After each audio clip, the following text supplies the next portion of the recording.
student, this is Pankaj Kumar. Welcome to Bullseye channel. Student, in this video we are going to learn economics.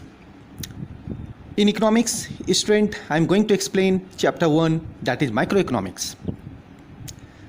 As you know student, economics के दो important parts हैं. There are two main parts, or you can classify economics in two main sectors, micro and macro. Micro और macro को understand करने के पहले at first we have to know what is economics. Economics, the word economics is derived from the two word Greek words oko and nomos. Means the rules और law of household. It originally dealt with the way in which a prudent household वो try करता है कि limited income से most efficient utility कैसे प्राप्त की जाए. अब इस इकोनॉमिक्स के प्रिंसिपल्स को, नेचर्स को, फीचर्स को अलग अलग तरीके से अलग अलग इकोनॉमिक्स ने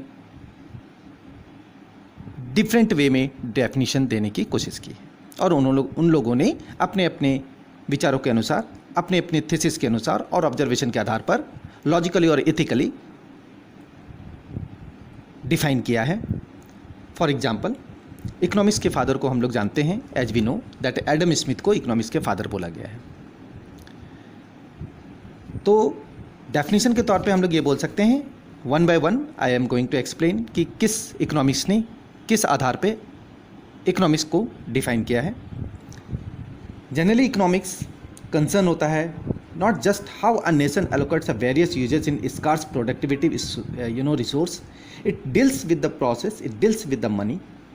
और अगर हम लोग इसके डेफिनेशन और स्कोप्स ऑफ इकोनॉमिक्स की बात करते हैं तो बेसिकली इकोनॉमिक्स के जो स्कोप्स हैं वो है, ध्यान दीजिएगा, science of wealth. Second, it is science of material wellbeing. Third, it is science of choice making. And the fourth, science of dynamic growth and development. Student, first point की बात करें, साइंस ऑफ वेल्थ.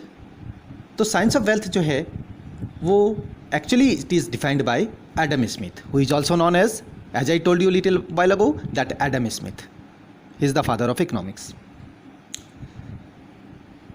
उनके words में, an inquiry into the nature and the causes of the wealth of the nations by Adam Smith, economics is the science of wealth. उन्होंने धन का विज्ञान बोला है, यानी इकोनॉमिक्स में धन के विज्ञान के बारे में, मनी से रिलेटेड साइंस के बारे में स्टडी किया जाता है. बट सेकेंड पॉइंट की बात करें तो साइंस ऑफ मटेरियल वेलबींग है. You know, Alfred Marshall and Pigou ने इसे साइंस ऑफ मटेरियल वेलबींग की संज्ञा दी गई है. उनके वर्ड्स में, economics is the study of Mankind in the ordinary business of life. It examines that the part of individual and social action which is most closely connected with the attainment and the use of material requisite of well-being.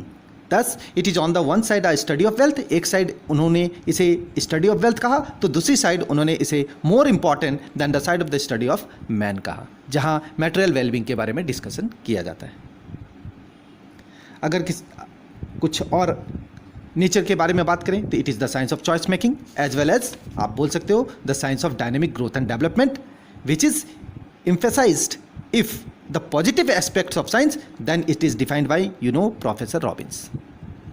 Students, economics में इन तीन economics के बारे में या उनके definitions को लेकर के बेसिकली ज़्यादा इम्पॉर्टेंट फैक्ट आप लोगों को अपने पॉइंट्स में या अपने नोट्स में याद रखना है. First important fact Adam Smith के द्वारा है. According to Adam Smith, economics is the science of wealth. Second economics aspects Alfred Marshall के द्वारा है, which is the science of material well-being. And the third one is Professor Robbins, who emphasized the positive aspects of science, that is dynamic growth and development.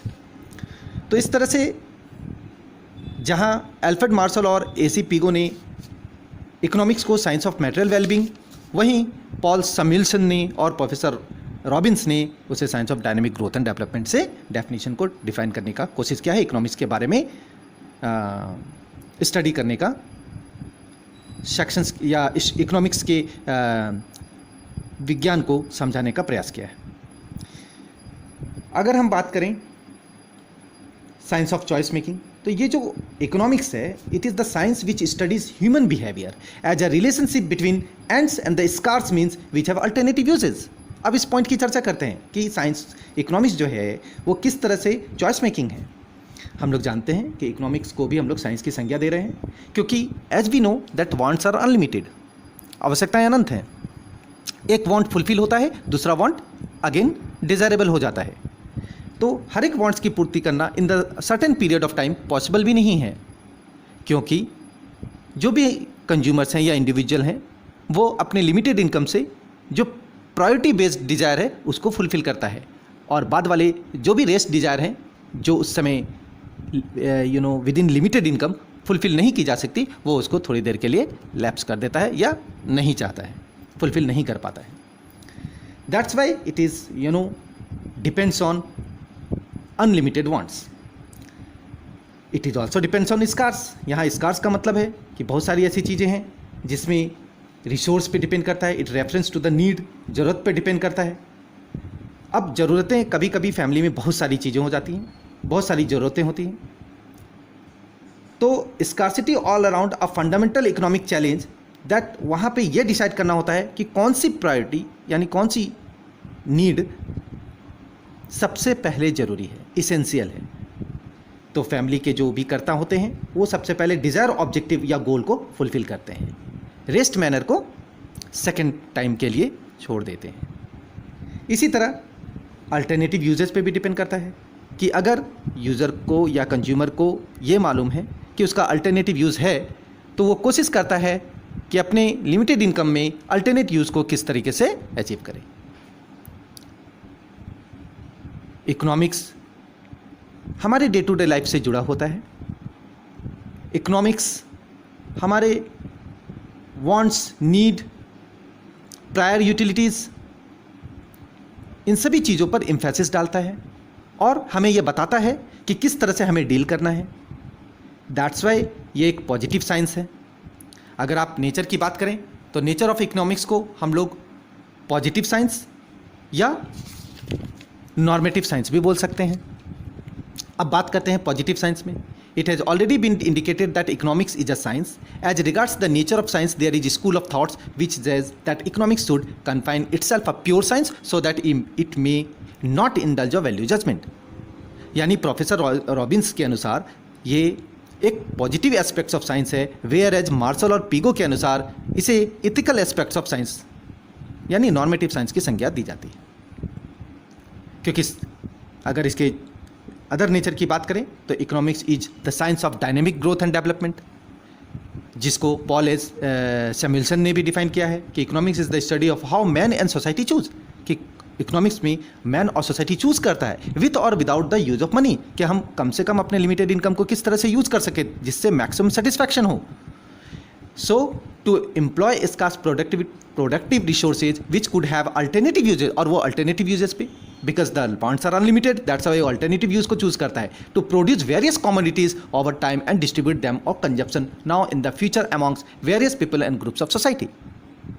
तो Samuelson ने भी काफ़ी हद तक economics को science of dynamic growth and development की रूप में डिफाइन किया है, जो ये बताता है कि मैन और सोसाइटी उसको कैसे यूज़ करता है विथ मनी और विदाउट मनी, और अपने प्रायर यूटिलिटीज़ को कैसे या कमोडिटीज़ को कैसे फुलफिल करता है, उसका कंजप्शन कैसे करता है। तो इस तरीके से इकोनॉमिक्स हमारे डे टू डे लाइफ में जितनी भी कमर्शियल, इकोनॉमिक और नॉन इकोनॉमिक एक्टिविटीज़ है उन सभी चीज़ों का बारे में स्टडी करवाता है और नॉलेज देता है। नॉर्मेटिव साइंस की बात करें, पॉजिटिव साइंस की तो बात की कि वो प्रोफेसर रॉबिन्स ने उसे बताया है कि किस तरह से वो ग्रोथ एंड डेवलपमेंट को लेकर के है। तो सिमिलरली नॉर्मेटिव साइंस इकोनॉमिक्स को अगर हम बात करें, if economics is a normative science then it would work for the finding out and prescribe certain course of action which is desirable और necessary to achieve the certain social goals, जो desirable भी होता है और social goal को achieve करने के लिए भी जरूरी है। दैट्स वाई इसको हम लोग लाइट गिविंग या फ्रॉड बियरिंग साइंस भी बोल सकते हैं।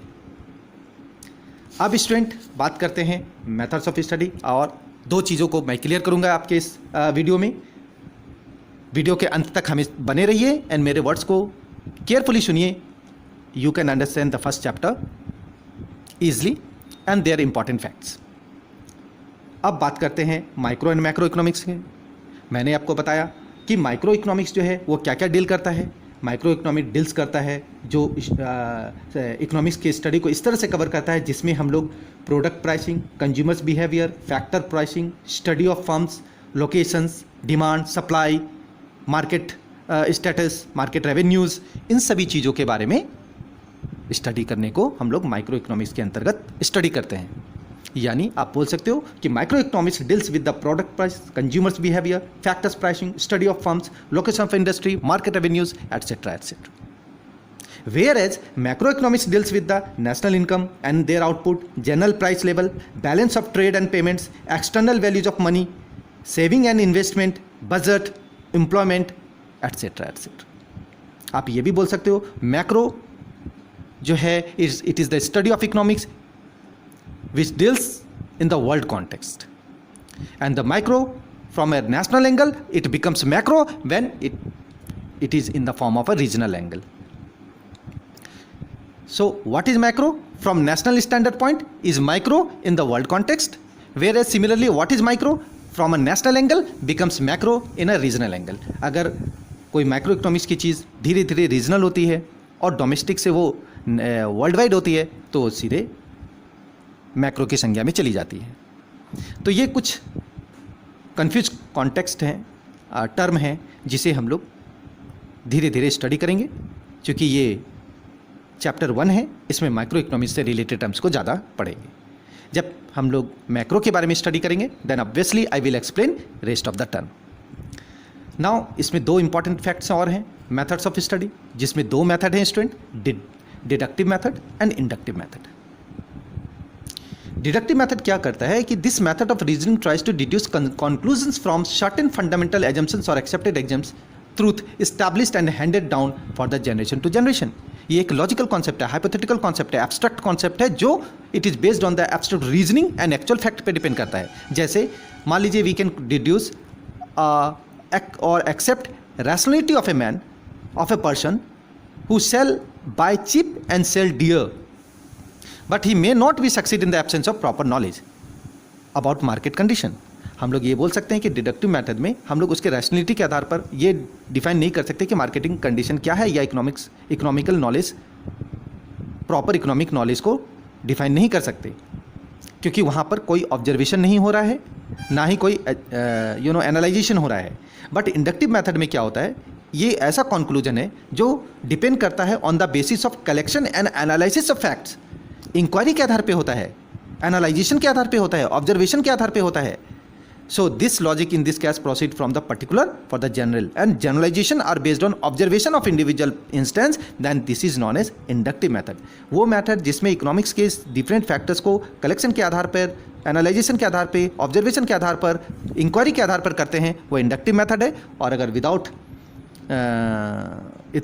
लॉजिकल फैक्ट्स के आधार पर करते हैं, विदाउट ऑब्जर्वेशन करते हैं, ठीक है ना, तो इन सब चीज़ों को हम लोग डिडक्टिव मेथड बोलते हैं। डिडक्टिव मेथड श्योर नहीं होता, बट इंडक्टिव मेथड श्योर होता है, जो आप मार्केट को एनालाइजेशन के बाद पहचाना जाता है। सो इस 2 तरीके से इकोनॉमिक के स्टडी को प्रोसीड किया जाता है। अब इकोनॉमिक्स में और भी चीज़ हैं जो सोशल फ्रेमवर्क को बताते हैं और इकोनॉमिक्स के यूज़ को बताते हैं। इकोनॉमिक्स का यूज़ आप लोग बोल सकते हो कि knowledge of economics is useful in almost all spheres of life. It helps a businessman in his various decision with regard to price, quantity, cost, size, इन सब चीज़ों के बारे में एक बिजनेसमैन को नॉलेज देता है। It helps a policy maker in formulating appropriate policy, जो एक नई और सच्ची नीति बनाने में हेल्प करता है। Even it helps a house wife in budgeting her finance, यहाँ तक कि वो डे टू डे लाइफ में एक हाउस वाइफ को अपनी फैमिली के फाइनेंस को कंट्रोल करने में, बजटिंग करने में हेल्प करता है। Economics is merely a tool, ये एक टूल भी है, ये एक आर्ट है, ये एक कला है जो हैंड्स ऑफ यूज़र के हाथों में रहता है, यूजर्स के हाथों में रहता है। अब उस पर डिपेंड करता है वो किस तरीके से अपने लिमिटेड इनकम से मैक्सिमम यूटिलाइजेशन और रिसोर्स को यूज़ कर पाएगा और मैक्सिमम सेटिस्फाइड हो पाएगा।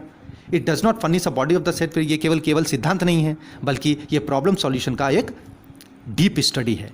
That's why we must have to study economics. So student, in this video today I have explained the each and important terms of microeconomics chapter 1. Rest video के लिए बने रहिएगा। नेक्स्ट वीडियो में मैं chapter 2 explain करूँगा और उसके important facts भी बताऊँगा। ईच एंड एवरी वीडियो में आप सारे इंपॉर्टेंट पॉइंट्स को 2 or 3 times watch and listen carefully, then of course you can understand each and every point of each chapter in your economics. Thanks for watching, student.